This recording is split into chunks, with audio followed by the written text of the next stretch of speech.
A'udhu billahi minash shaitanir rajim. Bismillahir rahmanir rahim. Assalamu alaikum wa rahmatullahi wa barakatuhu. I welcome you all on the platform of DST Foundation, which we have chosen to for some educational activity. So our today's topic is physiological changes in the pregnancy and its clinical importance. But before going to start the session and actual educational activity, I would like to introduce about myself and my foundation. So this is the start of the new year today. So let's pray that, oh Allah, bring this year upon us with security, iman, safety, Islam, and your pleasure. Ameen, summa ameen. So I am Dr. Sajeela Noreen. I belongs to the Sangar district of Sindh, Pakistan.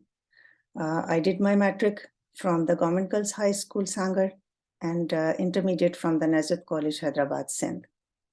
I did my MBBS from People's Medical College, Nawab Shah, which has grown, mashallah, now and has become a university.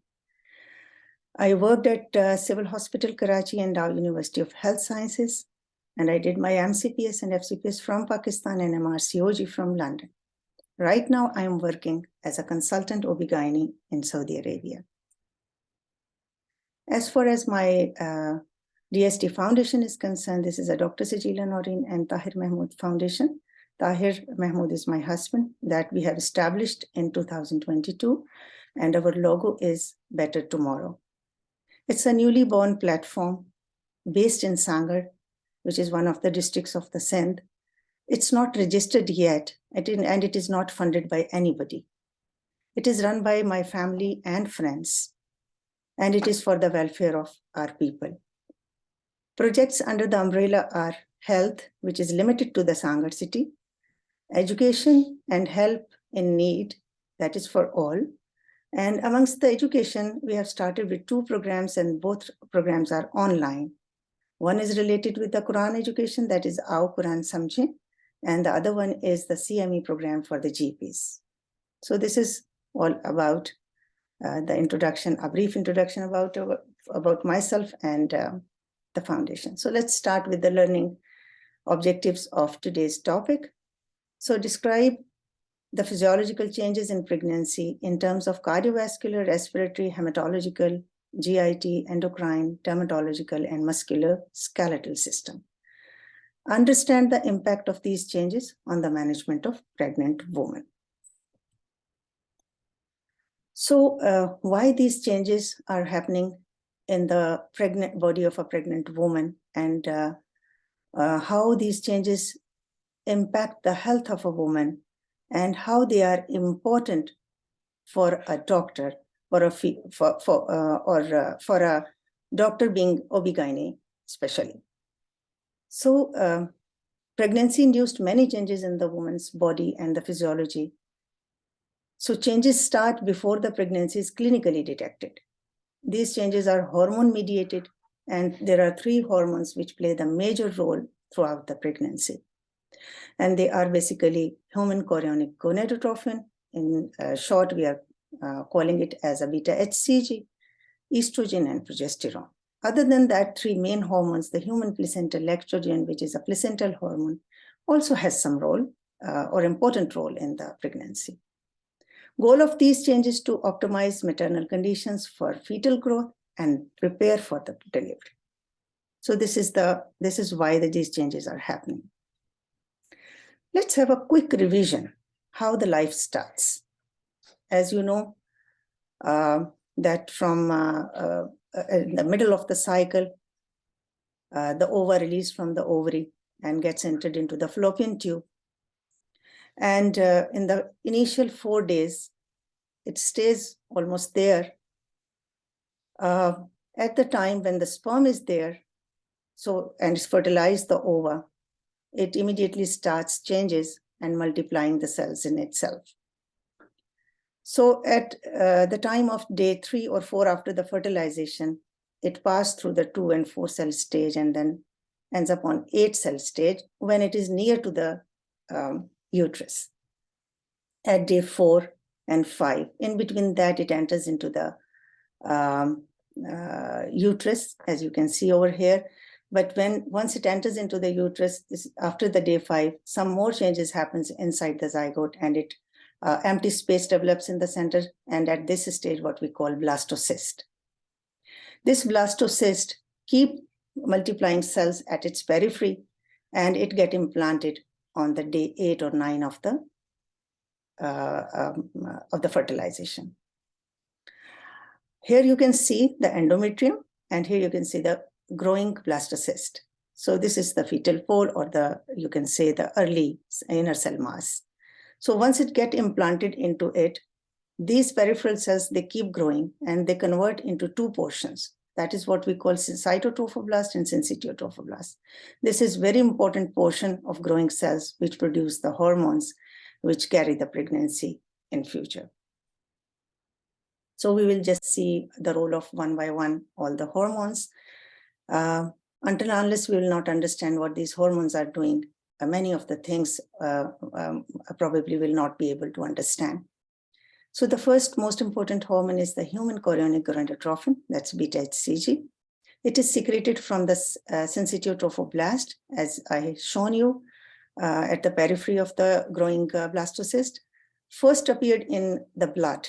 If you look at this graph, you can see it appeared in the blood 9 to 10 days after fertilization. Peak, you can see at 9 to 10 weeks, and then it starts falling and comes at the plateau at 20 to 22 weeks. And then its level almost remains the same or little bit changed in the rest of the pregnancy. So what is its clinical importance? Why to know about beta-HCG? That is used to confirm the pregnancy. And even when before the patient has missed the periods. The normal levels are less than, negative test is less than 5, and whenever it is more than 5, the pregnancy is confirmed. It is also used to diagnose or to assess or to predict the ectopic pregnancy. What is the rule of beta-HCG to see the beta-HCG in ectopic pregnancy? So for example, if initial test is 200, we are expecting in 48 hours that it will be double, or at least 65% of the original value. But if, for example, if it's 200 and after 48 hours, it's just increased to 50.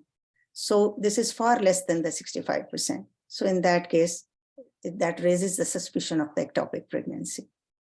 And if this 200 is after 48 hours, 150 or has become 100, so that indicates failing pregnancy or failed pregnancy. So that is miscarriage. And if this level of beta-HCG is in thousands in the very initial pregnancy, that strongly raises the suspicion of molar pregnancy. So there is a list of weeks and their proposed level of the hormones, which we should match when patient is bringing the report. So that will tell you a lot of things and will help you in the provisional diagnosis or in the confirmed diagnosis. Then the second hormone is the estrogen. Estrogen is a steroid hormone, and from the trophoblast or the placenta, it comes. It increases throughout. If you look at this, all hormones are given in this graph. First, what we have already just discussed is HCG. So you can see. And the second, the black line is this, that blue line is the estrogen. So you can see it is gradually increasing throughout the pregnancy because it helps in the majority of the changes taking place during the pregnancy. And why they are happening, that we will discuss in a while. So what are its function? It's maternal preparation for the pregnancy, and also it helps in fetal growth. So its clinical importance is if estrogen levels are low, there is a risk of miscarriage. And if their levels are low, that indicates low fertility. So the chances of getting pregnant are low. The third hormone is progesterone. That is also a steroid hormone, also coming from the placenta or the syncytiocytotrophoblast. Synthesis initial 3 places in the body where its synthesis takes place. In the beginning, like 6 to 7 weeks, it starts coming from the corpus luteum, that is the remaining portion after the release of the egg. And from 7 to 9 weeks from both corpus luteum and syncytial trophoblast, then exclusively from the placenta. So why it's important what it do? Endometrial secretory changes. The estrogen is proliferating the endometrium, preparing the bed for implantation, and progesterone is causing secretory changes in the endometrium, so preparing the nutrition for the implanted baby, early baby. So immune tolerance for the pregnancy also, because the growing baby is a foreign body, so it develops the immune tolerance in the body to carry the baby or pregnancy. And it also prevents the myometrial contraction because it relaxes the smooth muscles. So its clinical importance is whenever there is progesterone deficiency, so that can lead to miscarriage. Then the human placental lactogen, that's the 4th hormone. It is also secreted from the syncytial trophoblast.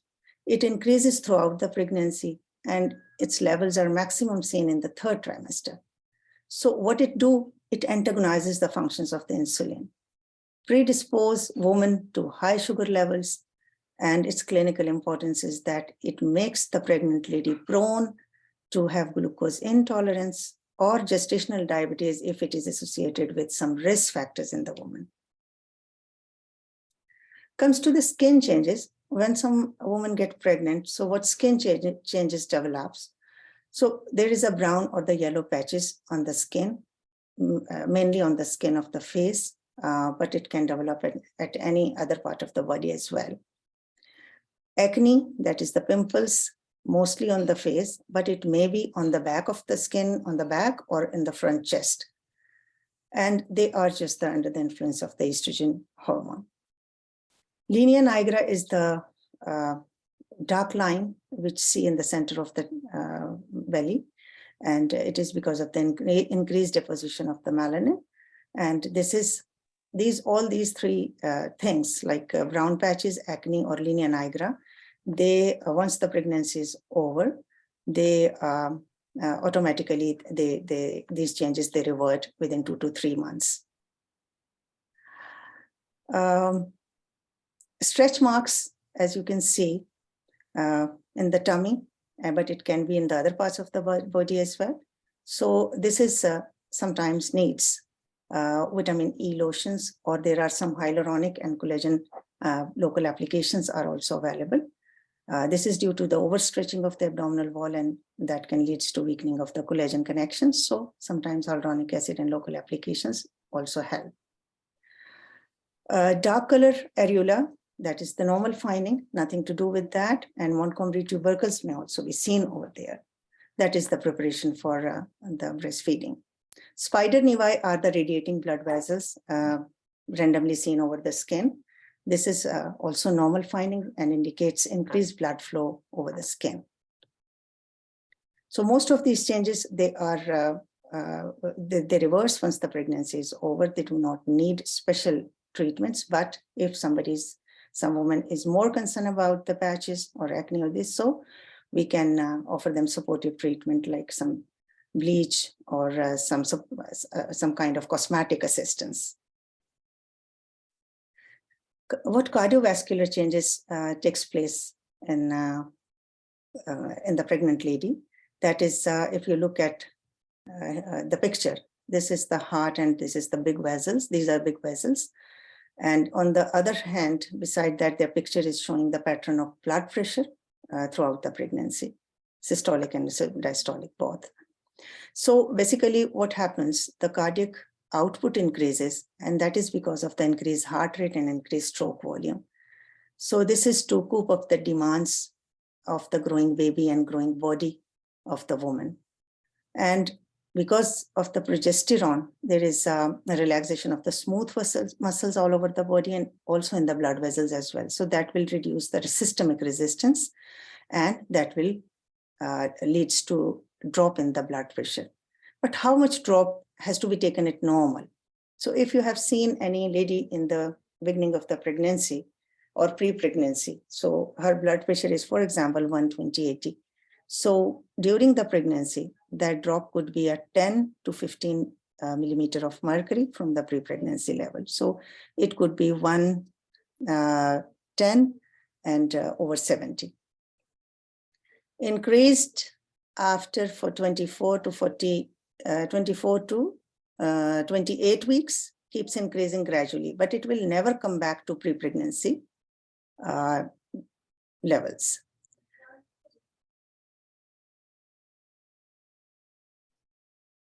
So what is the clinical importance of this? Pregnancy-induced hypertension and preeclampsia. When this rise in the blood pressure is after 20 weeks of pregnancy, so this is what we call pregnancy-induced hypertension.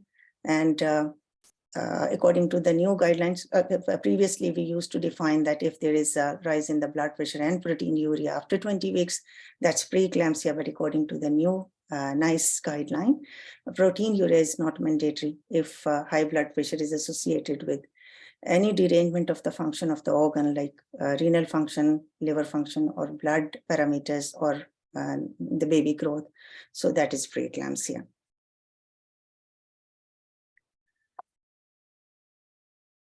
Another important cardiovascular change which happens is because of the growing baby that put the pressure over the inferior vena cava and reduces the venous return to the upper body. And once it happens and patient changes the position suddenly, the patient may feel dizzy and blackouts, feel the blackouts. So that is because of the spine hypotension. So here, if some pregnant woman is telling you about these findings, so just explain her. That does not need a special treatment, but just the proper education of the lady that movement has to be slow and should not lie on her back. This is a brief summary of the cardiovascular adaptations to pregnancy. Here, anybody can see or read by yourself that cardiac output, stroke volume, heart rate, and this is going up and the blood pressure is going down. Now comes to the respiratory changes. In the respiratory changes, if you look at the picture in the center, here, this is the diaphragm separating the chest from the abdomen. And if its baby is growing under the diaphragm and it is pushing it up, so that increases the intra-abdominal pressure and also making the space limited for the lung expansion. So what will be the effect of this? That will result in relative hyperventilation, that is excessive breathing, because the lung cannot expand properly. So the patient needs to ventilate many times and frequently. So this is also increases the tidal volume, the amount of the volume of the air which inhale and exhale. So these all changes will lead to just hyperventilation. And again, here, no special treatment is needed, just explanation and the education of the pregnant woman regarding the findings would be enough. These are the summary, this is the summary of the physiological changes happening in the respiratory system during pregnancy. Here you can see the oxygen consumption is increasing, metabolic rate is increasing, you can see tidal volume is increasing. Respiratory rate almost remains the same. And there are the further details. GIT changes, if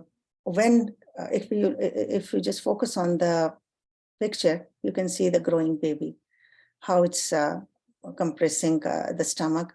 So what happens? That increases the intra-abdominal pressure. Under the effect of the progesterone, the sphincter, esophageal sphincter, they get relaxed. And as a result, also because of the progesterone, the gastric motility is reduced. So overall, what will be the clinical importance of these changes? The patient may have heartburn because the acid products remains for longer time in the stomach. Reflux, that is coming up of that gastric content, and patient may complain of the burning sensation in the chest or throat. Constipation, hemorrhoids because of the pressure of the baby, and risk of aspiration pneumonia. because the gastric content stays for longer time. So while giving the anesthesia, at that time, there is a risk that once the patient is under anesthesia, these contents may regurgitate and go into the lungs. So that's why it's important to have a knowledge of all these changes. What about the urinary system changes?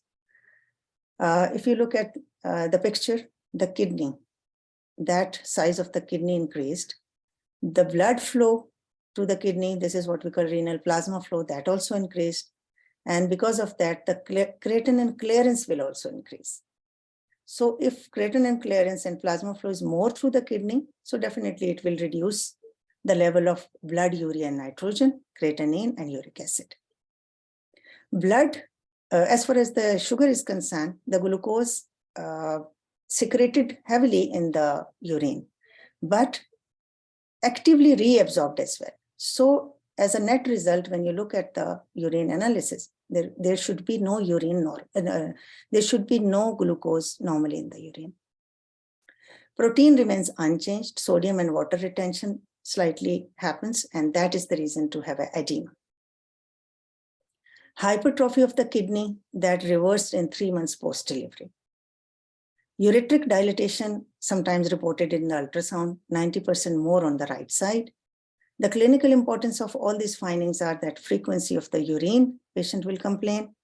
And if she complains of such symptom, so just reassure her and tell her that this is normal after ruling out the infection. Normal creatinine level is sometimes alarming. Normal is up to 1, but in the pregnancy, it should be less than 1. So if it is 1 or more than 1, it is alarming and needs the renal workup.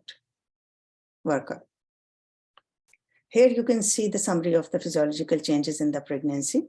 So here you can see plasma flow, GFR, creatinine clearance, protein excretion, all they are increasing.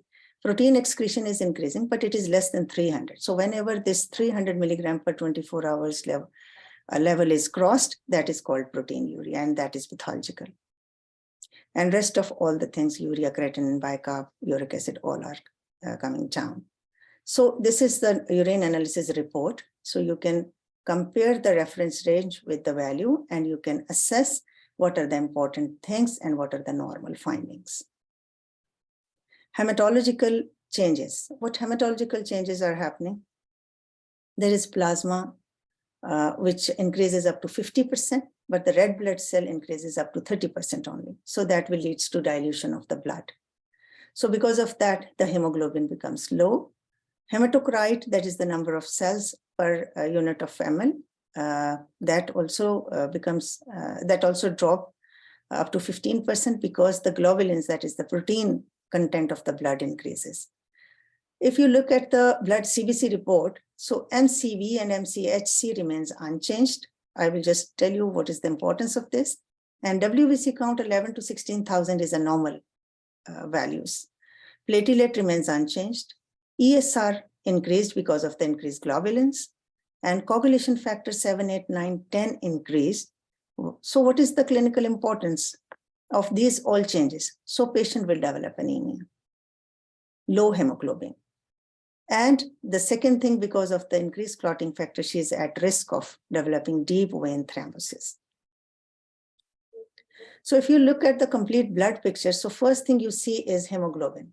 Normal value is, as we said, 11.5 to 13.5. It is with the gender and age, the levels are different.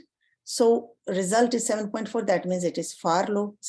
There is anemia. So after this, what is the second thing to be seen in the report, whether this is iron deficiency or this is folic acid or vitamin B12 deficiency. So one will cause the microcytic anemia, the other will cause the macrocytic anemia.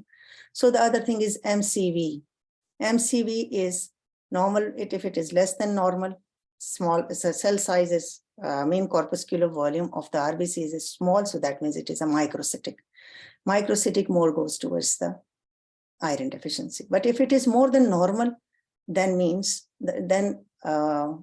this means that it could be a folic acid deficiency or vitamin B12 deficiency. And because of this deficiency, the cell nucleus is unable to divide itself, and that's why the cell size is getting bigger. Other than that, the MCH and MCHC are also important. So MCH, if it is going low, that indicates that that patient needs to be assessed for thalassemias. So there is a lot of information on CBC. So while you see the report of a CBC, just compare it with the normal values and focus on these 3-4 things: hemoglobin, red blood, WBC, and platelet count, and then MCV, MCH. These are the important things to be seen in the complete blood picture. So endocrine changes, the pituitary, that the size of pituitary during the pregnancy increased by 100% at term. And this is the reason. If the PPH develops after the delivery, that suddenly reduces the blood flow towards the pituitary, and that will leads to failure of the pituitary function, a condition what we call Sheehan syndrome, in which the patient becomes amenorrheic after the PPH.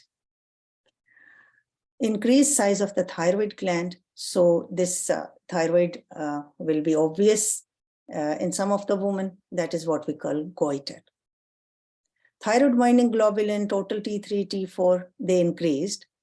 Total increased, but free T3, T4, they remains unchanged. So while we are doing the test in unpregnant woman, not pregnant, so we just go for TSH. But whenever she's pregnant, we cannot rely on TSH because its values changes with the trimesters.